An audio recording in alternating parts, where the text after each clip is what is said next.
Hi everyone, it's the elected officers here, and we're here to give you a bit of a roundup for what we've been doing since September.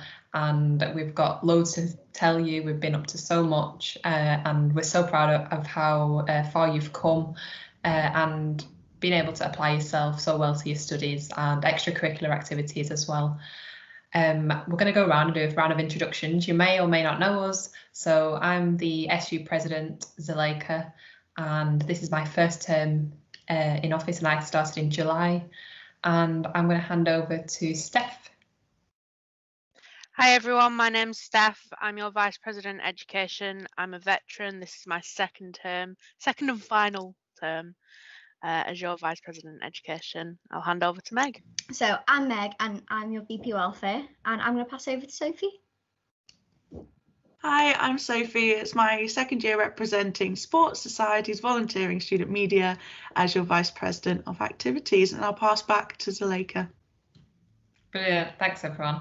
It's been so lovely just coming in. This is my first year as an elected officer, and Steph and Sophie, you've been here. This is your second term in office, and it's been so lovely, just like the moment we came in, me and Meg, and how you were all able to kind of welcome us into the UCLan SU fam and make sure that we can settle in well, and let us know who to contact at the university and all this kind of like information that we need to make sure we do our job well.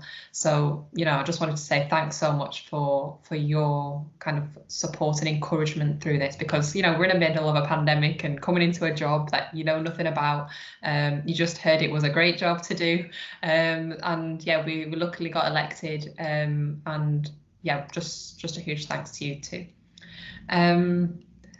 So yeah, I just want to kind of like open up to all the elected officers just a bit, have a chat really around, how have you found your role since September? So obviously you both, Steph and Sophie, have experienced normal pre-COVID times and seeing students around campus, seeing the buzz around campus, and getting to talk to staff as well face to face. And I guess since September you've experienced a different kind of working environment as well.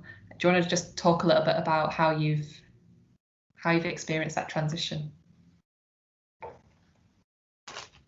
Yeah, so it's been really interesting. The first thing that I had to tell myself was just not to compare it. This is a new year, fresh start.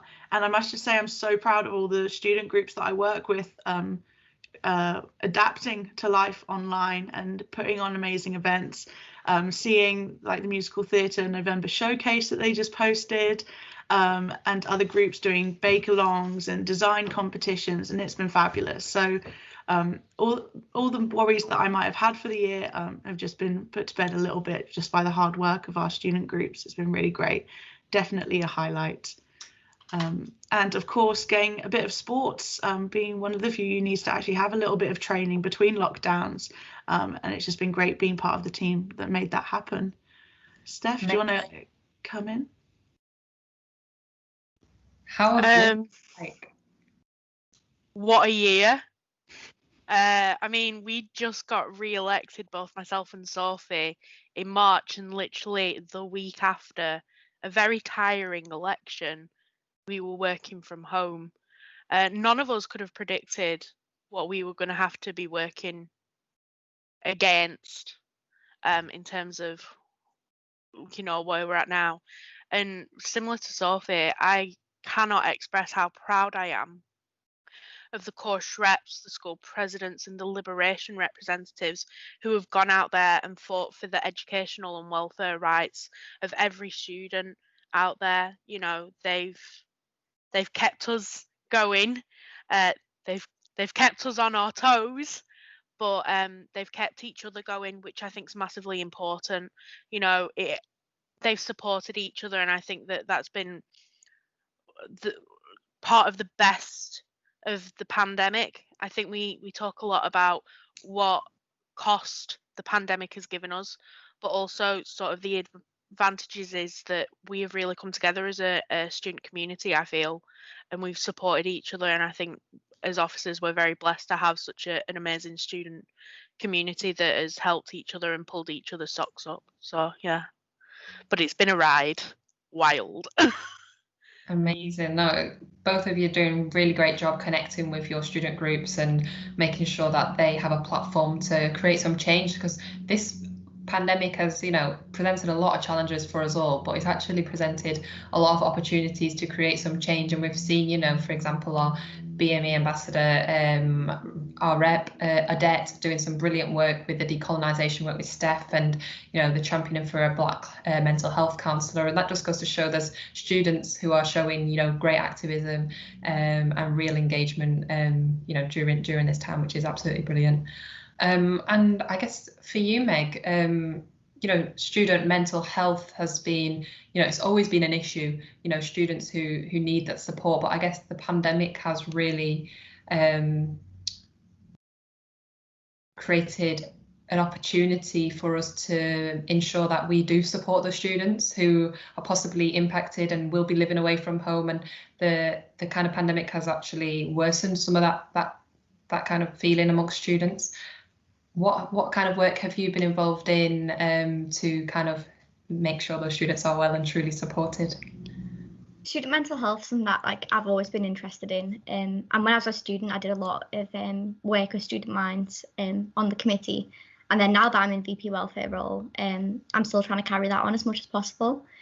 So I've been working with Student Minds and then Times Change volunteer group as well, with all of their projects and supporting them and just making sure that those things still go ahead. And and one of the things that I'm really proud of and that I've worked really hard on is trying to get the uni to agree to prioritise mental health.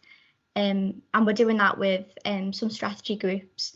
So we do have a strategy group on suicide prevention. We've also got a strategy group coming up for the new year on just general mental health and well-being, which is a big step in the right direction, because obviously it's acknowledging that there's a problem and starting to implement some changes to make it not a problem. So, yeah. Amazing. Thanks, Meg. You've done such a great job in keep pushing the university and making sure that mental health is on the forefront of their agenda as well. And yeah, brilliant work by our Student Minds group, and lots of great things that are happening through the volunteering department as well.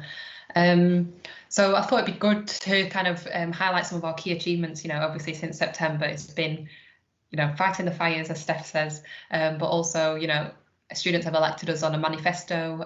We're all campaigning and going crazy in February. I'm trying to remember running around like a headless chicken and kind of was like, when am I taking my lunch break? But no, that was we said, look, we want to do X, Y, and Z, and this is the change we want to make at the student union and the university. So I'll go first and I'll talk you through a few things that I've been involved in.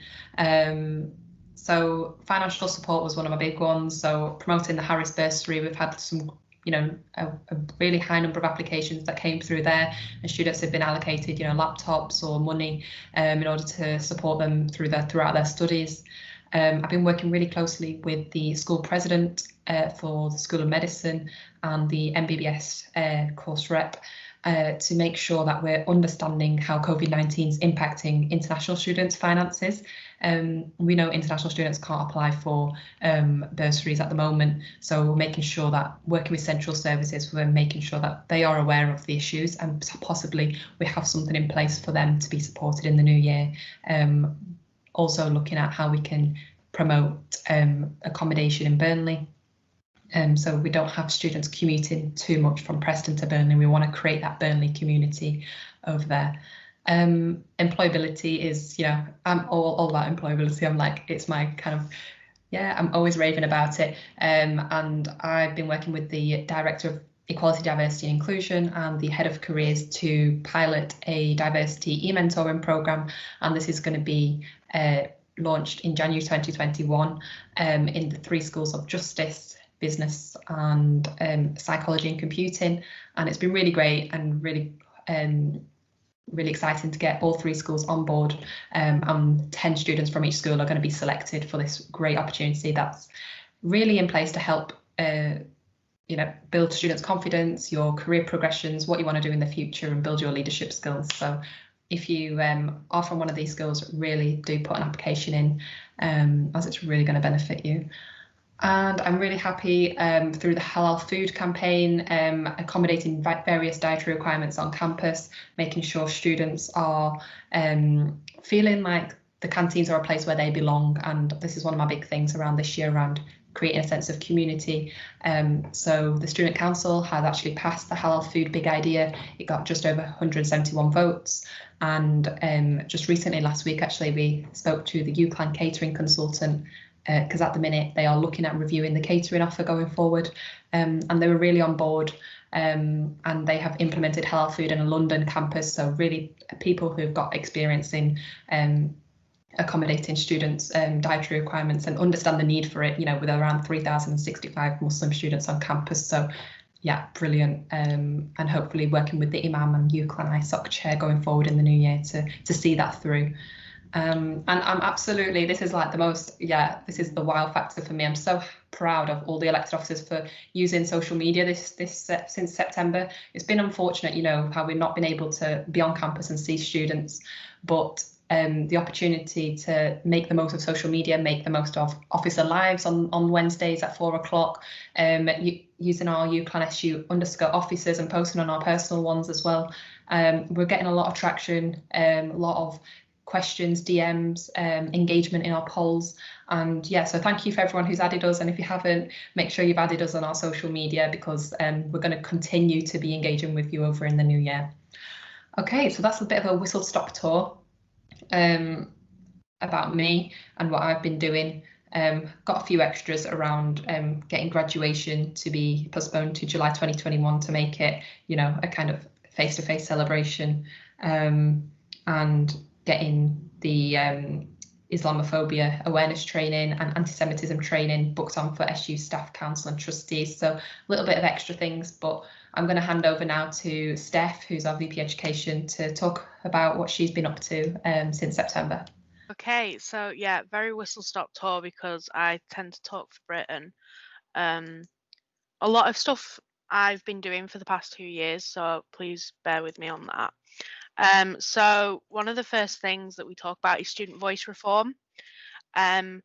This year, actually, we had the highest turnout for course rep elections, with smashing 1,400 votes in the first one. I clearly claim this is the hard work of my memeage, but that is not the case. It is the hard work of representation team, and I'm very proud of them. But one of the things I promised was to look at course rep roles and responsibilities and what we do to actually support our course reps. So I'm leading on a work stream in regards to that. In terms of like spill the tea, really talking about that student voice, what students are wanting, etc. I've been involved with workshops not only for UCLan but across the HE sector, involving partnership work, evoking change. What does NSS scores mean? Do we need data? What truly matters to students? And we keep on with that, definitely. In terms of reasonable adjustments, I'm actually part of a team that is looking at reasonable adjustments and moving a number of reasonable adjustments to inclusive teaching practice, because we believe that a number of these things aren't just beneficial for our disabled students, they're beneficial full stop. And therefore, it shouldn't be students having to validate their needs. It should be there in the first place to make sure that our students truly can thrive, not just strive in education. And I can taste lecture capture. And I think this year has been a significant part of that, really proving that students aren't wanting lecture capture because they want an easy ride. They want it because they need to be able to access their education in a way that is fitting for them in a widening participation system. We will get there. But really, I want to shout out about Nikita, who is our disabled students rep, and her work on the phenomenal This Is Me campaign, which has seen a real rise in disability declarations to the inclusive support team. So well done to Nikita. In terms of our decolonisation work, I collated the feedback of our amazing UCLan Black, Asian, minority, ethnic ambassadors research into the experiences of Black, Asian, minority ethnic students at UCLan, and together we put in a report to the Vice-Chancellor's group on the back of the Black Lives Matter work, and we demanded the expedition of work on the BAME awarding gap, the decolonisation of UCLan as an institution, and the improvement of the wider BAME student experience. And we are making movement in that area, and I'm really looking forward to the work that I'll be doing with our BAME students rep Odette on the Decolonise UCLan campaign that is going to hit shelves, should we say, in January of this year. But again, I also want to push out the fact that Odette has done some tremendous work this year as part of her remit with the Black History Month, and has made amazing steps forward in terms of not just tackling the issues that are going on, but making sure that people are recognising these issues in the first place, which is really important, that we actually recognise what we are talking about. Apart from that, everything else, what can I say? The community celebration videos have been really fun to do. The Diwali, Hanukkah, Bonfire Night, Christmas, which will be coming out later this week at time of recording, may I add. I'm working and fighting really hard for the Wiser service and making sure that students' voice will be heard in that room, and it's something that means a lot to me personally as a widening participation student. We all deserve the tools to thrive in our education, and therefore Wiser needs to stay. Not only that, I've been doing study skills videos, which just helps me with my nerding about, and also the work I'm doing on essay mills, both within the university and at national level. But I think what I'm most proud of in terms of win, should we say, is the win of working with every single course rep and school president and liberation officer on demanding what they believe is a standard that they should expect from the university and from the government. And I'm beyond proud with those students. That's my greatest achievement, but it's not mine. But I'll still take it because I get to be involved in that. So yeah. So thanks so much, Steph. That is absolutely, mind-blowing what you've achieved just in a couple of months. It's sometimes people don't even achieve that in 2 years. So absolutely, fantastic work, and always championing the student voice, always there for students, always going above and beyond. And we're so grateful for you, having your second term with us and being here for a dream team officer team. So yeah, absolutely smashing it, and I can't wait to see what you achieve there in the new year. Yeah, thanks very much for that, Zuleika. But I think, we are as good as the team that we have. And I feel like the sisterhood this year has been really crucial to this. We back each other up, and that's the main thing about being in this team. So yeah, thank you. I love us. Okay, so Meg, so anything that you would like to discuss around your achievements in September, what you're most proud of? Off you go. Okay, so one of the things that I'm really proud of is bringing back a Disabled Students Forum, which is an open, kind of an open conversation between students and staff, where students can bring any issues that they have to the staff, and they can deal with it directly, and it just empowers students and makes them feel that they hopefully makes them feel like they have a voice and that they can bring up issues and they don't have to suffer in silence, kind of thing. So I'm really proud of that. So I'm also working on getting a math form so that students can easily report issues that they have with buildings, and I'm working on that with estates.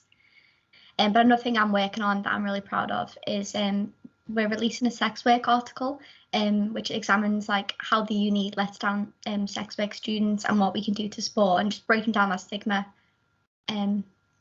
for student sex workers. And then in the new year, we've got some really exciting stuff coming up. So we're hopefully going to get some transgender awareness training. And that will be hopefully in January or February, obviously just depending on availability and COVID and stuff.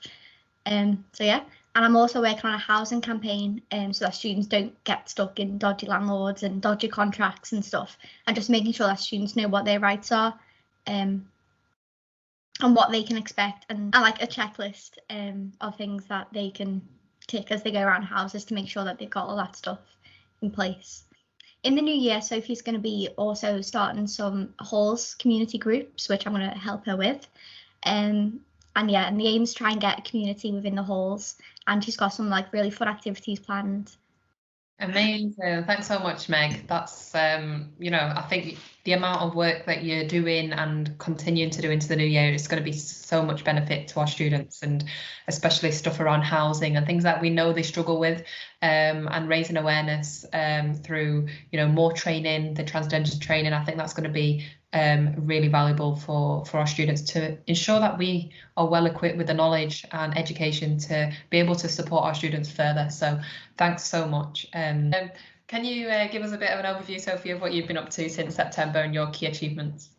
Yeah, for sure. So there's been a few new things. So last year, I was really inspired by the fundraising that our sports groups do and some societies as well.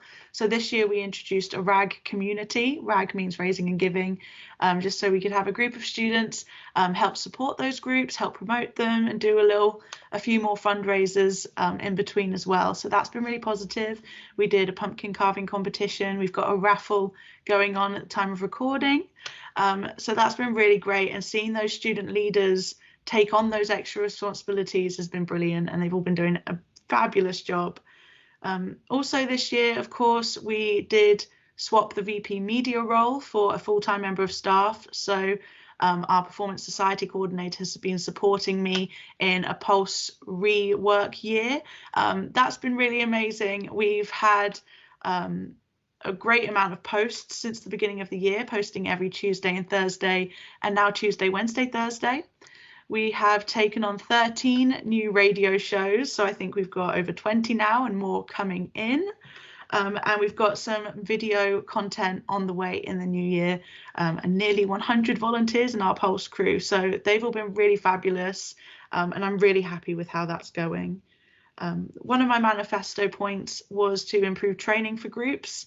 I did put on an event during Reading Week called Committee Camp that had loads of training sessions from union staff, university student services, external companies, and that's been really great, and something that I wanted to do as like my interest in project management. So I'm really happy with that. Societies, even though we've been putting fires out left, right and centre, I have just about managed to keep a bit of time to meet with committee leaders, and I've met over half of them of the groups that we have. We have over 100 groups, and hopefully I'll be able to meet even more in the new year. If you see this and we've not met yet, book in a meeting please, because I'd love to help you brainstorm and make sure that you've got everything you need to do to really embrace virtual union life. Sports has been fab. We've had a little bit of training between lockdown periods, reading all the guidance and trying to figure out what it all means has been a mammoth task. So a big shout out to all the sports staff that have been involved in that. We also had, with the rebranding, some new kit for all teams, which is quite exciting. And I believe in the new year as well, we should have a new 3G pitch. So all sorts going on with sports. Hopefully Bucks will return in the new year also. So lots of things going on there.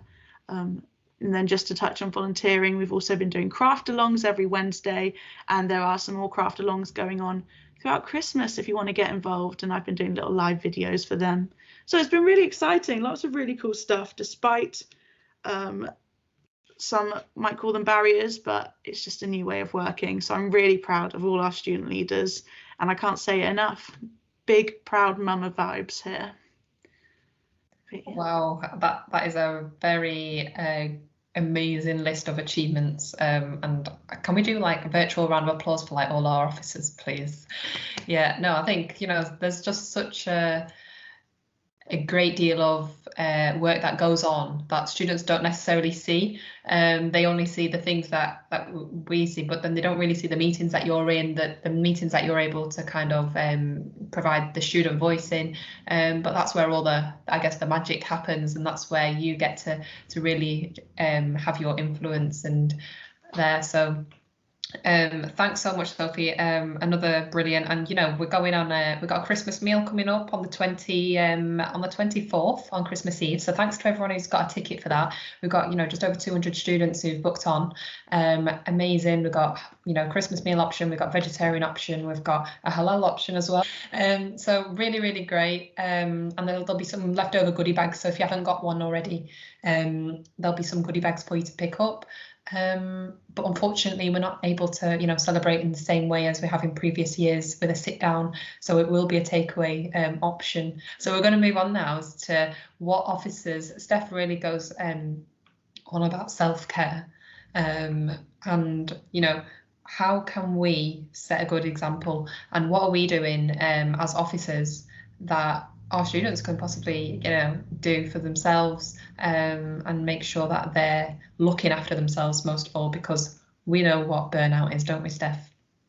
I'm going to go first, and some of the stuff that I've been doing, I try to stick to a 9 to 5, and when I have chance, I do take a stroll in the park, or early in the morning, get out for a bit of fresh air. And I think a bit of fresh air actually does you so much good. So if you have someone to go with, brilliant. But if not, take your headphones, take your earphones, and put on a great podcast. There's loads of really brilliant podcasts on Spotify. I've been loving the Jay Shetty ones recently, making me feel really inspired, and what I want to do in the new year, and how I can really organize my time and things like that, and what you need to do less of. So for me, I'm trying to look at my screen time. So I moved from Samsung to Apple. On my birthday, I got a new phone, this one here, and it tells you your screen time, and I think if it's over a certain time, it says that you basically stare at your screen too much, and we're already staring at our screens 9 to 5 on in a working day. So when it tells you you're staring at your screen for 5 odd hours a day, it's quite worrying. So for me, my kind of fix, I guess, for this is to try and just not possibly just put it on aeroplane mode, to try and make sure that okay, if I'm going to read a book at this time or just watch a bit of TV, I'm not having 2 things going off at once, and just making sure you're in the moment. And for me, that's about self-care, making sure that whatever you're doing, you're either doing it and that's it, rather than having all these different distractions, and just less screen time, because it's hurting my eyes, if I'm totally honest, and it's getting to that end of year when I'm like, I need less screens. So I'm probably going to switch to a few books over Christmas and get off social media for a little bit. Okay, I'm going to head over to, who should we go to? We'll go to Steph to see what she's been up to and what she's planning on doing in the new year as well for self-care. Well, when it comes to self-care, it's something I'm really quite passionate about, actually, considering I think both me and Sophie will agree that last year we pushed ourselves a little too far, and burnout has been a thing for us. So this year I'm very conscious of making sure that everyone is practicing self-care, or elf-care, should we say. Oh, Steph, so funny. I'm, as soon as I finish work on Friday the 18th, I will not be looking at my laptop until I come back into work after January. I'm going to be deleting all the apps that I need in terms of emails and Teams off my phone, and I'm going to be allowing myself to breathe and reflect and just have time with myself and my family, who obviously I don't live with, and therefore this is going to be a really important time to bond with them again. These lot here, that's me, the baby. So yeah, that's what I'm going to be doing in terms of over the half term. But what do I do whilst I'm working? I admit I am not the best for self-care whilst I'm working, especially in a pandemic, and I think we need to all give ourselves a break. We put way too much pressure on ourselves to be perfect in a pandemic and be productive. But I always argue that a productive day without self-care is not a successful day, and there is a difference there. You need to put self-care in every single day. So one thing I'm doing at the moment is, if I wake up in the morning and I just need that extra half hour, I'm going to take that extra half hour because I need it for a reason. My body's telling me I need it. It might be that I'm just really warm, but I'm going to take it. And I think that's really important. And self-care is a journey. It's not something that you perfect straight away. You will learn and take ideas from other people. So I'm probably going to take ideas from the rest of the officers. In fact, I'm going to write them down immediately. But yeah, no, I think that's what I would argue. Meg, do you have any ideas on like self-care and what you're up to? So one of the things that I'm going to do over the Christmas holidays for self-care is I'm just going to try and keep to a routine, but not too strict to a routine. So I'm going to give myself loads of time and make sure I get enough sleep, which is something I definitely don't do on a weekday work and stuff. But I'm also going to try and still get out and about and do the stuff I would normally do. Because I think sometimes especially like I'm sure we've all experienced it at the beginning of lockdown and stuff, but sometimes if you just, let yourself out of a routine and stuff, it's really, really difficult to bring yourself back, and you start to like lose track of time and stuff and that. So I'm just going to focus on trying to maximize every moment I've got while I'm off. Yeah, so do I pass back to Sophie? Yeah, I definitely relate to the idea of burnout. It has been hard because last year, I don't know, obviously there wasn't a pandemic, so trying to do the same amount of work but with different conditions, just a silly idea. I did a few weeks ago tell myself to step back from booking in meetings with students, even though it's like my favorite part of the job, but I just had fires to put out and other admin-y things. So I've managed to step away a little bit, obviously still message and support them when needed, but we're going to do lots more committee meetings in the new year for sure.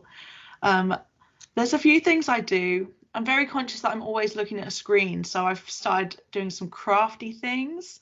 I don't think I've done art since like pre-GCSE art, like when you have to do it at school. So I bought like all the paints, don't know what I'm doing with them. Did a bit of embroidery. Now I just have loads of bits of cloth that are embroidered. Like anything that I do on clothes just looks ugly. So if anyone needs a handkerchief, I learned to knit. If anyone wants a hat, I've got about 5 billion hats.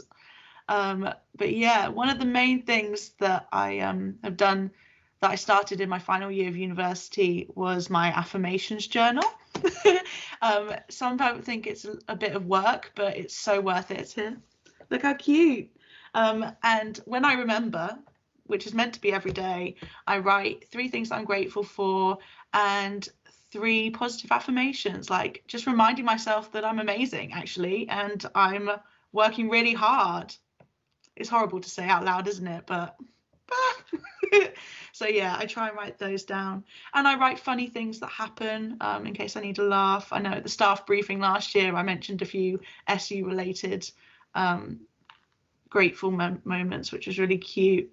So yeah, just writing things down, because if you're not looking for the good things, then sometimes they're not that obvious and all the bad things seem a lot bigger. But focus on the good things, look to the light.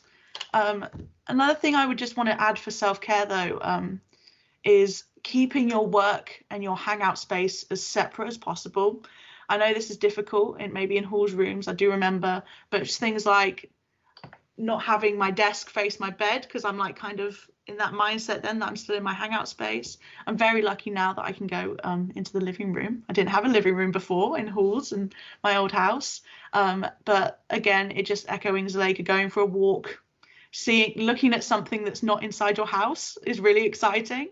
But yeah, be safe and just make sure you're going out into those other environments, because otherwise, yeah, I'm getting sick of my room for sure. Hence all the fairy lights in desperation to jazz it up, but trying to keep those spaces separate 100%. I'll pass back to Zuleika. Wow, I think you've all just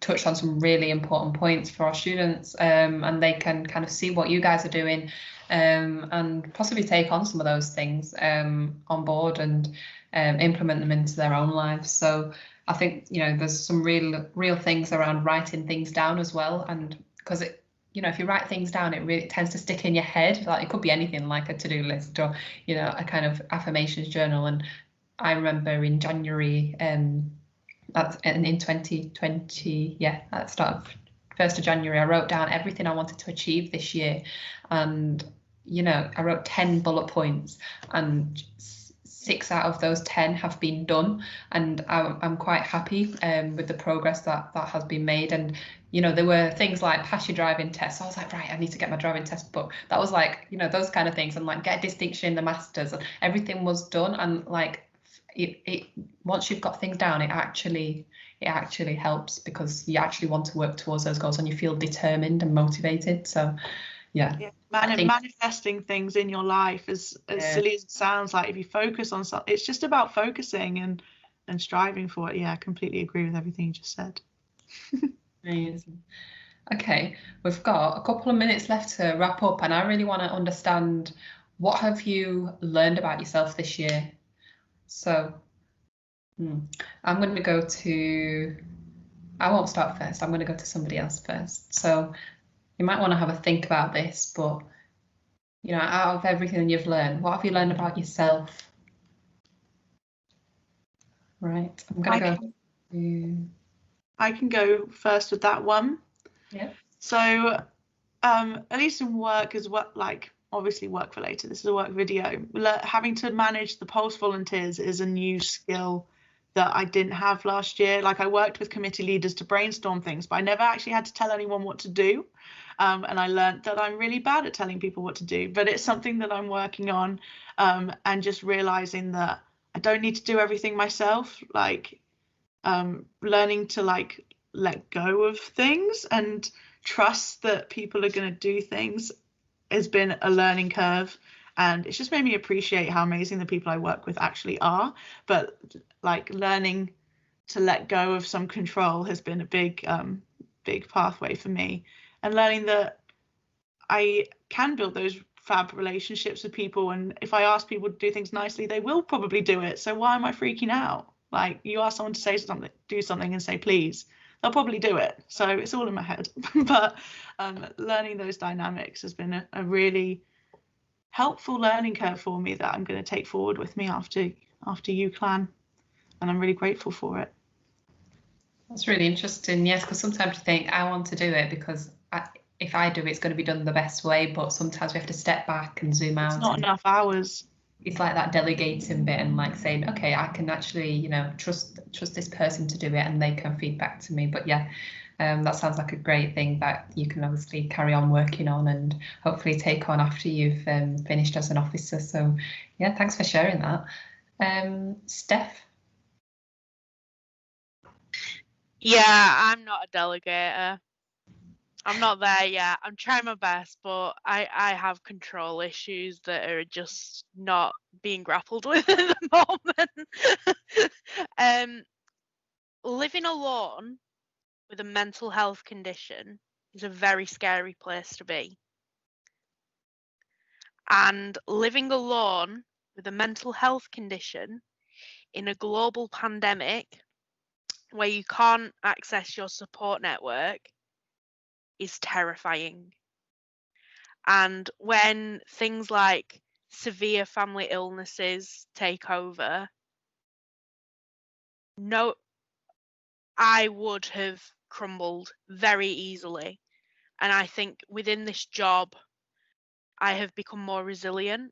And I think that is what I have found. Like, don't get me wrong, I cry daily, but I get back up. And that's the thing. You knock me down, but I'm not out. That's what I've learned about myself this year. And I'll continue to work on that. I underestimate myself massively, and I just think I can't do it. But I'll get up and I'll keep trying. I'm quite stubborn. It's because I'm Taurus, definitely. But yeah, I'm a lot more resilient than I give myself credit for. Yeah, absolutely, Steph. I think sometimes, yeah, you take on a lot, but it's because you're fantastic at your job. You know, you're a star, and I think it's taking that. It's a bit like Sophie, stepping back, zooming out, to make sure that people aren't living in having that support network around them at this time. How can we really support each other? And I think that kind of sisterhood, like you mentioned before, has been really, really helpful. And just working at the SU, you know, it's such a supportive and encouraging environment, and everybody really does care about each other. So Thanks for sharing your thoughts. Meg, do you have anything to add around what have you learned about yourself? So I've learned that I'm definitely not going to get a career in public speaking, for starters. But I think, yeah, on a like more serious note, I think one of the things I've learned this year, especially doing this job as well, is that my opinion does actually matter. So I've always had a tendency to just think, oh, well, I think different to everyone else, so like they must be right and I must be wrong. And like that's kind of how I've always like assumed it is. Whereas since doing this job and people actually ask like, oh, what do you think about this? I'm like, oh, like it does matter. And like just because I think something different to everyone else doesn't mean that what I think is wrong. So I'm just learning as well to be that I can actually be okay on my own. Like I don't need to always have someone with me. I can just be okay.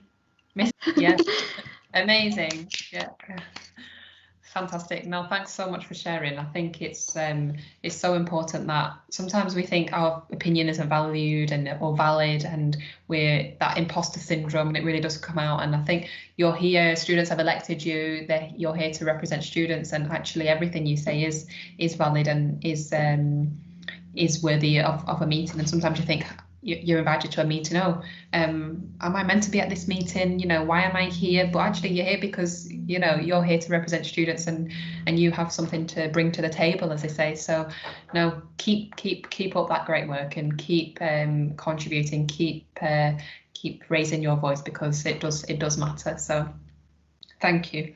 Right, I'll put myself on the spot now. Let's have a think. I think for me, the scope of the president role was quite daunting, and I'm a very introvert person. I was very introvert in primary school and college, and I didn't really do much. But then once I came to university, I kind of got involved in a lot of societies and clubs, and that did build my confidence and my leadership skills. And I thought I did all these leadership programs and all these kind of getting involved in sport clubs at university, and then I thought, oh, but how am I going to actually use all of this in a president role that I got elected on, and how am I, going to show my capabilities here? So once I started asking for feedback from staff and people at the university, asking them how am I doing, and asking, for me to actually ask feedback, I think it's quite encouraging when people come back to you and say, you're doing a great job, keep going, you're doing great job at communicating to students. And just over the past week, actually, I've had some really lovely messages drop through Instagram and Facebook from students to say, you're such a great leader and all that kind of stuff. And I thought, you communicate to us well. And for me, I really wanted to use social media, yet it was on my manifesto, and I was kind of saying, look, for students to know what we do, we have to communicate. It's the most important thing. So yeah, I'm really happy that I've learned that I'm actually a capable person, I'm actually capable in this role, and people have seen it. So that's made me feel even more inspired to keep carrying on into the new year. So yeah, it's been so lovely. And yeah, so thanks for sharing, everybody. We're going to wrap up with our favourite Christmas film, and we need to all get our snacks from Tesco's or the Morrisons or the Booths, wherever you like to shop, and we need to make sure we've got treats in the house for over Christmas. So when you've got your treats and you're all relaxed on the sofa, dressing gown, blanket, I don't know about you, but I've got to have the whole setup. Possibly curtains closed with the nice fairy lights as well. Ambiance, it's all about ambiance. Then it's time for the film. So we're going to go around and say, what is the Christmas film that really gets you in the mood and you're like, yeah. So let's go to Steph. Die Hard. Absolute Die Hard. Anyone who wants to have the conversation about it not being a Christmas film, cash me outside. How about that? Basically, it's the best film ever. Anything with Alan Rickman is A-OK by me, but that film, I don't know, for some reason it just gets me jolly. And I don't know whether it's because, Bruce Willis is just looking amazing in it, but yeah, it definitely makes me feel jolly. Amazing. But yeah, that's a good one, and we'll take it as a Christmas film then. It is. You can argue with Steph offline. Brilliant. Okay, we're gonna go Meg. What's your favourite Christmas film? So I think mine's Mickey's Once Upon a Christmas, but I've actually never seen the ending because I always fall asleep. So I think it's a good film. It's my favourite, but I actually don't know. We're going to send everyone off now to go and check the reviews. Brilliant, thank you. That's a good one. Sophie? I've kind of got two answers if I might be so greedy. So at Christmas, me and my sisters all get to pick a film, and Happy Feet is my favourite film ever, so I always pick Happy Feet to watch at Christmas. Singing Penguins, I'm in heaven. But my favourite Christmas film would have to be Christmas with the Cranks. I think I've seen it about 5 billion times. It is iconic, about them boycotting Christmas to go on a cruise, and then their kids come back for Christmas. They got to do it last minute. What a rush. Great film. Really, 10 out of 10 would recommend.